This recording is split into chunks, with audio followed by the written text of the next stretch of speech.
I placed my own glass ceiling over myself and I put a cap on my own success. And I didn't do that because I didn't want to succeed. I did it because I didn't want to fail while doing something that I loved and something that I was great at. And all of that was just another sneaky way that perfectionism held me back for years.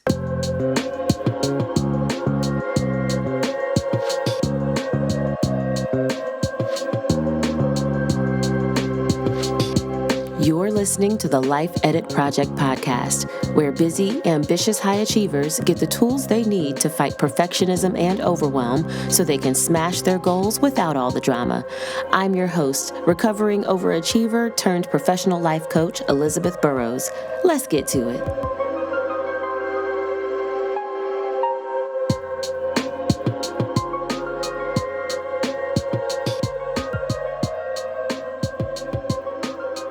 Good day, good people. Welcome to episode 65 of the Life Edit Project podcast. I'm your host, and of course, your most favorite life coach in the whole interwebs, Coach Elizabeth. And I'm super excited that you're joining me today. Listen, y'all. I am so excited. And I know I'm excited every week. I'm always excited to record an episode of this podcast, but I'm especially excited right now because I just got some really amazingly good news earlier today.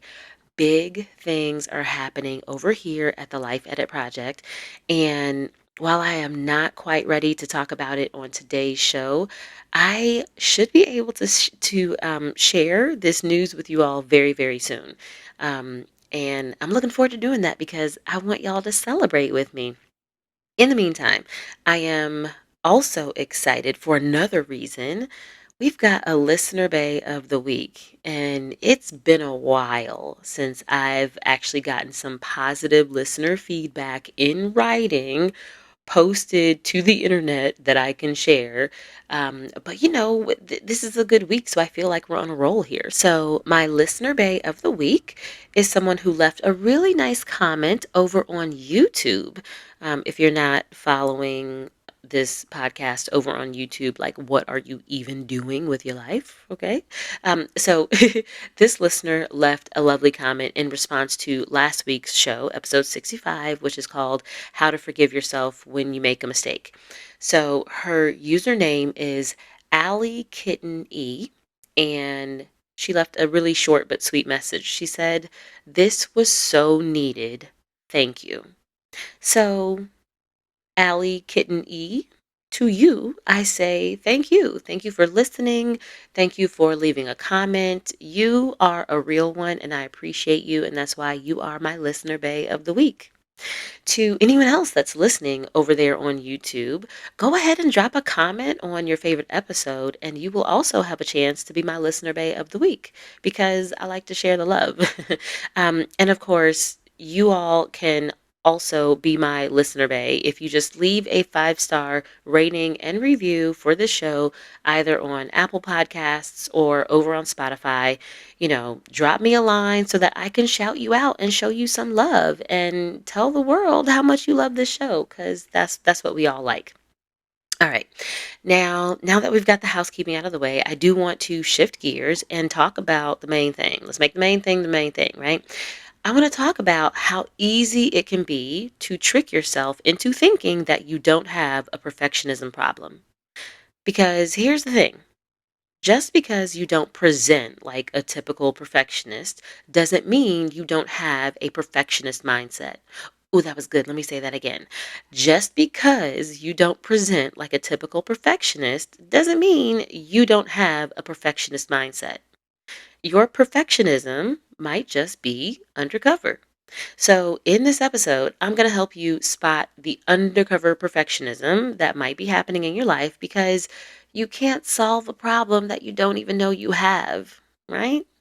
So, if you're ready to dig in, let's go.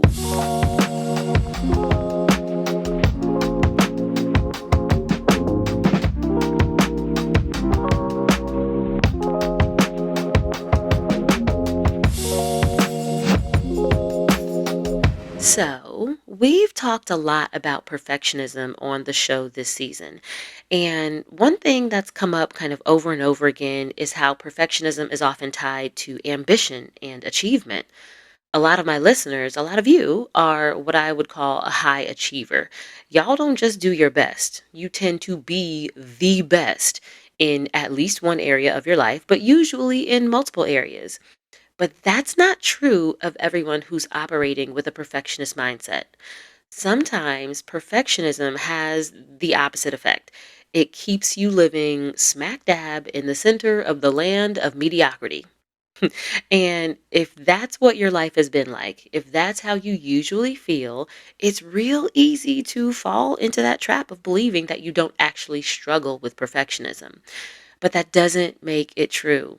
It just makes it more likely that the perfectionism is going to win and stop you from living your best life. And that's not what I want for you. I want you to live your best life. I want you to get your entire life together. So, here are four subtle signs that you might be an undercover perfectionist. Number one, the fear of success drives you as much as the fear of failure. So, we often think of perfectionism being tied to the fear of failure. We think of perfectionism as that set of super high, unrealistic standards that are meant to keep us from feeling the heartache and the disappointment of not being good enough when we don't do well enough. But there's a flip side to that coin, which is the fear of success. And it doesn't get enough attention. And, maybe I'll do a whole nother episode on that. But for right now, we're just going to start here. The fear of success can have a lot of different flavors. You might believe that you're unworthy on the inside, and so you shouldn't have success. Therefore, you're scared of it. Or you might be afraid that the success just won't last, and you're trying to avoid the feeling of losing it. And the best way to do that is to not succeed in the first place. Or maybe you're afraid that if you achieve success, you won't be able to sustain it. And so you would rather not have people start to expect you to be successful so that you can avoid disappointing them or yourself altogether. Now, it's not unusual for both of these fears, the fear of failure and the fear of success, for us to feel both of them from time to time. But one of them usually takes the back seat. If you've got, however, both of these fears behind the wheel of the car at the same time, you won't go anywhere. So you've got all the hangups of perfectionism, but without all of the outwardly visible success that's usually the really poor consolation prize that we get with perfectionism. So if you find yourself here working real hard to avoid winning, but trying also to not be a loser, you might still be a perfectionist. So be on the lookout for that. A second hidden sign of perfectionism might be that you avoid tapping into your unique talents and abilities.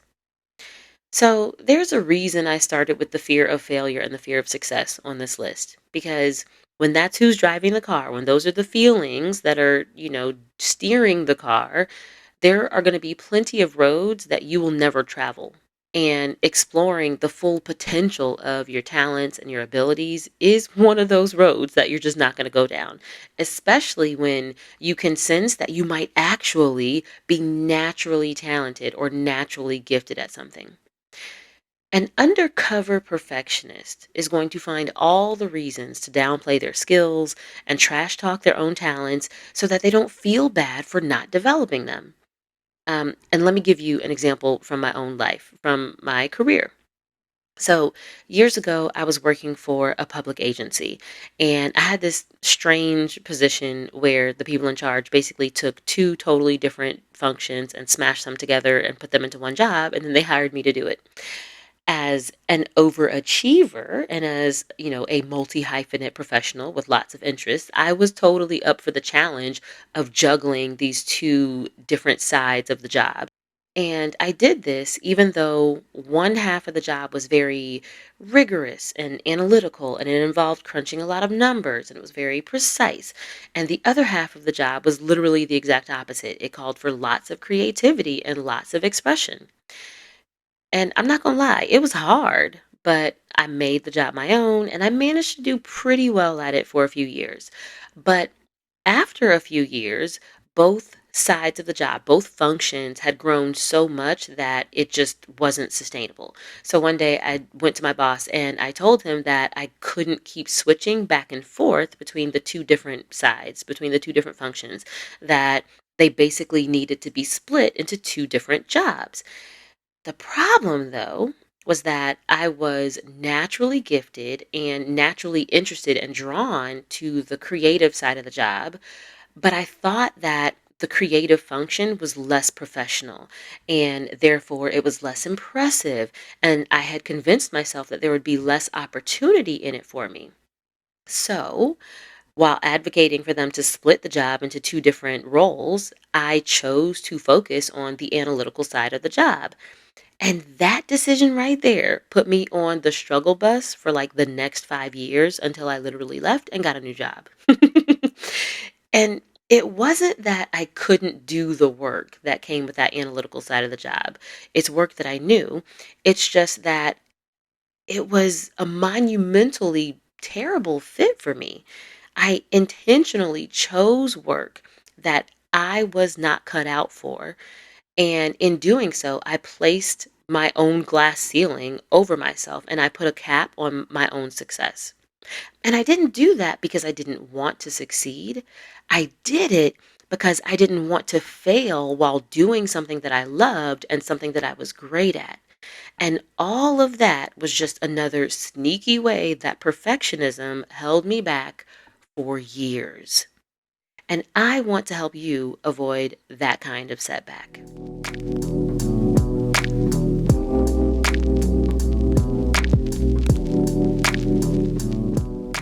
Hey, hey, it's Coach Elizabeth here. I hope you're enjoying this episode and that the tips I've dropped so far have already been helpful. But as good as this episode is, my one on one coaching program is even better. When you hire me as your personal life coach, you get my undivided attention in weekly private coaching sessions where we focus on the challenges and opportunities that matter the most to you. You don't have to wait for me to crank out an episode that feels relevant to your life.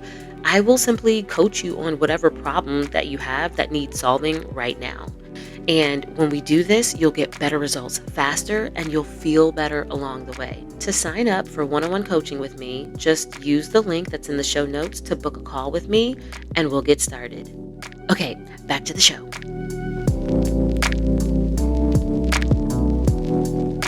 A third hidden sign that you might be an undercover perfectionist is that you rarely excel, but when you do, you sabotage your own success. So we've already established that you're driven by the fear of failure and the fear of success. So you like to live at a nice, bland, non attention grabbing level of mediocrity. You're not trying to win because winning comes with the pressure to keep winning. And it comes with a lot of expectations, either from yourself or from other people. And you're afraid of letting those people down, whether it's yourself or the people around you. And you're so afraid of that kind of success that when you happen to exceed expectations, you follow it up with a flop that cancels out any kind of expectations that people might have had for you. So, what does this look like? Let's say we're talking relationships. Maybe it looks like being chronically single, even though you don't want to be alone. Because anytime you meet someone that's half decent, that you have some compatibility with, you do something like stand them up on the third date, or you pick a big fight over a minor issue until that person decides it's not worth it. Or you hook up with your no good ex and just ruin your chances of a new relationship. Now, mind you, you don't feel good when you sabotage yourself. Your inner critic gets real loud when you mess things up, and you will find a whole host of reasons to pick yourself apart. But those critiques never turn into pep talks that motivate you to keep trying and to do better next time, like it does for a lot of typical perfectionists. It just all becomes evidence that you're not meant to succeed and that you don't deserve nice things in life. And so, yeah, that's just another way that perfectionism shows up, but it's not dressed in fancy clothes like we normally expect it to be. The fourth and final sign that you might be an undercover perfectionist that I'm going to address in today's episode is that you go out of your way to avoid feedback. So it doesn't matter if it's positive feedback or negative feedback, if it's constructive or destructive. You don't want to know what other people think about you, your performance, or your execution.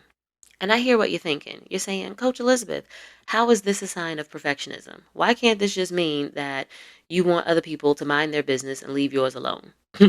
Well, like most things, it's not just about the behavior itself. It's about the mindset behind the behavior.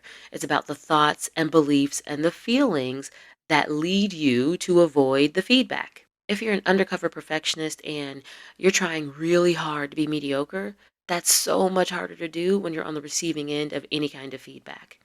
If people praise what you do, you worry about not being able to live up to their expectations. If people criticize you, it starts to, tap dance and aggravate that soft spot in you that's afraid of failure. And if people try to help you by giving you tips or constructive feedback, you feel pressured to improve and to get better, but you're not confident that you can actually deliver and live up to that. So, when you're an undercover perfectionist, any kind of feedback is going to be your kryptonite. And so you just plug your ears and sing la la la la la because you don't want to hear it. So, those are the four subtle, sneaky signs that you might be an undercover perfectionist. And I want to hear from you. If you don't usually think of yourself as a perfectionist, did any of these four things that we talked about resonate with you? Did you see anything new in yourself as a result of this episode? I want to hear. Connect with me on your favorite social media channel and let me know. I'm always up to hear from my listeners, because y'all are bae. So all of my socials are linked up in the show notes. So holla at your girl. All right, y'all. That's it for today. I'll be back in your ears next week with another juicy episode. Until then, peace. Hey, thanks for tuning into this week's episode. If you have a question or a favorite insight from today's conversation, I would love to hear from you. Send me a message on social media. I'm in all the places. My handle is at Life Edit Project, all one word.